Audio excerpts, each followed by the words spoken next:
Sprout is an interesting creature. Imagine someone with literally almost zero self-sufficiency, like almost genuinely as bad as Grom. Yet, somehow this brawler also has some of the biggest untapped potential in the game. There's so many hidden quirks with its super and main attack that playing it regularly is like putting yourself on a handicap. In this video, we'll take a look at Sprout's overall playstyle, and then go over a few of its quirks, including the biggest of them all, its Hypercharge, or lack thereof. If you want a fun place to talk about Brawl Stars, join our Discord server, link will be in the description. Also, make sure to subscribe to keep up with the PowerPoints, and finally, if you want to help support the channel, become a member. Also, if you like the music in the video, it's all made by me, so check out my music channel if you're curious for more. Let's start out with the basics. Its health is a bit above average for a thrower being at 6400, but the problem comes with the main attack. It lobs an attack that takes the same amount of time to travel no matter where you throw it. This means the longer you throw it, the faster it becomes, but the trade-off is that it takes a bit of time to actually throw at a closer range. Each attack deals 20-80 damage, and it has a reload speed of 1.7 seconds. The range is 5 tiles, but after the attack lands, it'll travel for 3.33 tiles, or until it hits an enemy, making it a pretty unique thrower in that regard. The attack can also bounce off of walls, increasing Sprout's range by roughly 1.67 tiles, though the amount can actually vary based off of the angle in which it bounces off the wall from. Now let's talk about its super. Sprout's super sees it create a hedge of 5 tiles, that's arranged in a plus sign. However, this arrangement can be changed if the hedge is thrown within 1 tile of an actual wall, and will connect with the wall instead of forming the plus sign. The hedge stays for 10 seconds, and more than one hedge can be active at the same time. Finally, the hedge can also push enemies that are on top of it when it spawns, which also can act as a crowd control ability. Now that we got the basics out of the way, let's start talking about Sprout. Now, Sprout is a very interesting brawler, in that regularly playing it like you would any other brawler actually loses out on a lot of potential. There's so much untapped potential in playing Sprout, and its skill ceiling is super high, with a good video example being Xiao Ming's video on it. But before we get into talking about its untapped potential, let's start with a base understanding of Sprout. Sprout, at its very core, is a very cautious and defensive brawler.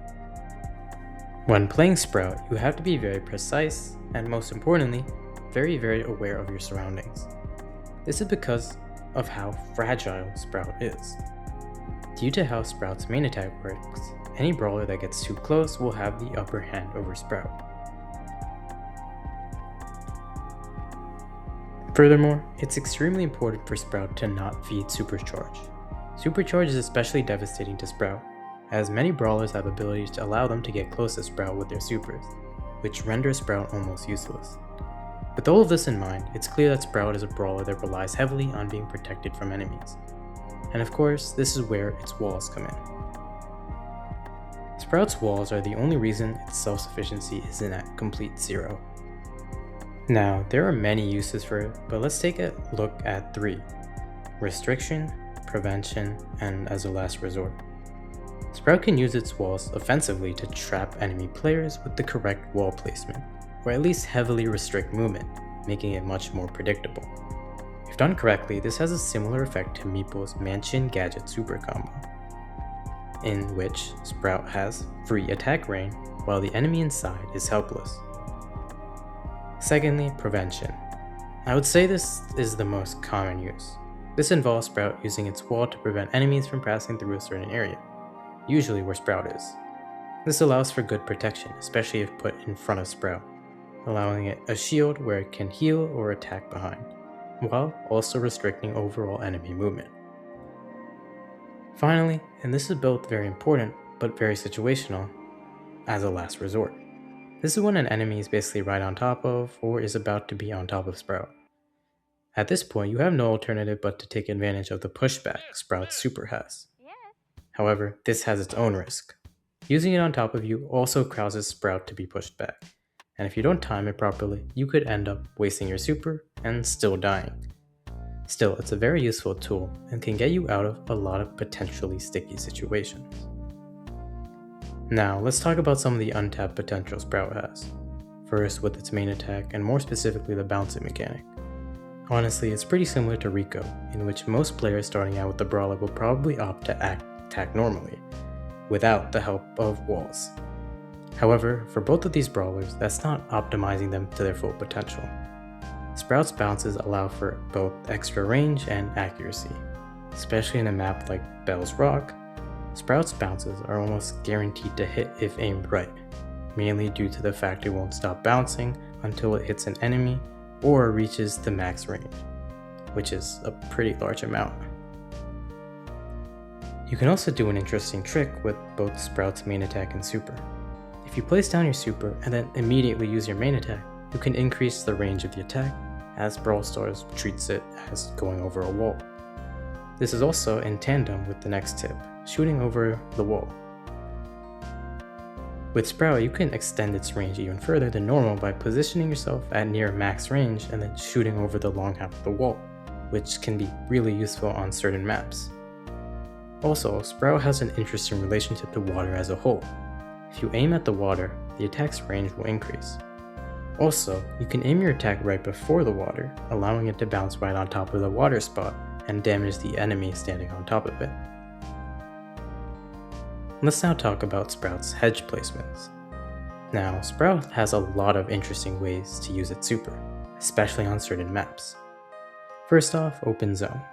On Open Zone, if aimed right, you can block off a whole section, choking the enemies to a single lane from spawn. On Gold Arm Gulch, you can actually create a triple-pronged Sprout wall with the right placement, which can dramatically shift up the pace in play, and could be especially useful in a situation where you either want to trap the enemy, split the enemies, or want to protect your team from an attack. Next up, Flaring Phoenix. If you aim your super at a specific spot, then you can once again perform a triple-pronged Sprout wall. This splits the top and the bottom of the map, which once again allows for either defense, with protecting your team in a rough spot, or offense, with splitting up the enemies. The final one I want to talk about is with Hideout. Once again, if you aim your super at a specific spot, you can actually trap yourself in.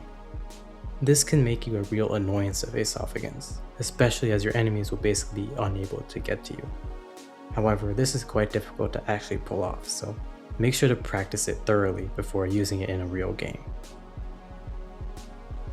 I could go all day talking about interesting placements in each map, but I'm going to wrap it up so I don't go all day. Overall though, if used right, Sprout Super can be more of a control tool than just a simple offense or defense tool. You can force enemies into certain lanes, block off other lanes, or overall just force enemies to move where you want them to move, which to me is exactly what a controller does. So maybe Sprout is a fraud thrower. Finally, let's talk about its Hypercharge. Sprout's Hypercharge sees each tile of its hedges deal 500 damage. Let's be real, anyone who actually gets damaged by this probably also thinks Cardi's part in Timeless is an AI, so yeah, it's quite useless. However, it did manage to somehow find a niche use in Heist, where it can deal crazy amounts of damage to the Heist safe, if left unattended. Overall, Sprout is such an interesting character in that using it regularly is like using it at 50% power. There's so much cool and interesting stuff that you can learn with Sprout, and its main attack and super have so many interesting use cases and interactions with the environment that we may not have even scratched the surface of Sprout's potential iceberg. But as always, thanks for watching. Watch this video, or this playlist, or join the Discord server.